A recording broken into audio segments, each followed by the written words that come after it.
നമുക്കിന്ന് ചോറിനും കഞ്ഞിക്കും പറ്റിയൊരു side dish ഉണ്ടാക്കാം കേട്ടോ. വെണ്ടയ്ക്ക മെഴുക്കുവരട്ടിയാണ് കേട്ടോ ഞാൻ ഉണ്ടാക്കുന്നത്. വെണ്ടയ്ക്ക ഉലർത്തിയത്, വെണ്ടയ്ക്ക ഫ്രൈ എന്നൊക്കെ പറയാം. അതിന് വേണ്ടിയിട്ട് വെണ്ടയ്ക്ക നമ്മൾ നീളത്തിൽ 1 ഇഞ്ച് നീളത്തിൽ മുറിച്ചെടുക്കുക.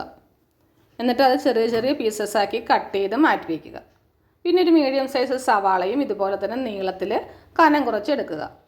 ചെറിയ ഉള്ളിയും 5 6 അല്ലി ഇതുപോലെ തന്നെ നീളത്തിൽ അരിഞ്ഞെടുക്കുക.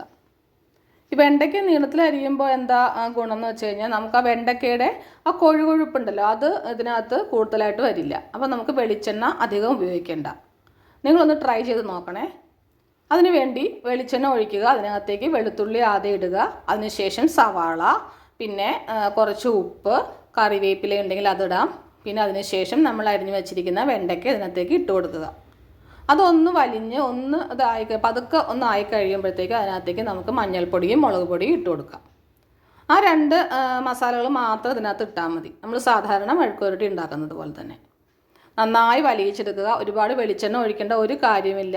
ആ വഴുവഴുപ്പൊന്നും ഉണ്ടാവില്ല. എല്ലാവരും ട്രൈ ചെയ്ത് നോക്കണേ. അടിപൊളിയായിരിക്കും. എല്ലാവർക്കും ഇഷ്ടപ്പെടും. പെട്ടെന്ന് ഉണ്ടാക്കാനും പറ്റും. താങ്ക്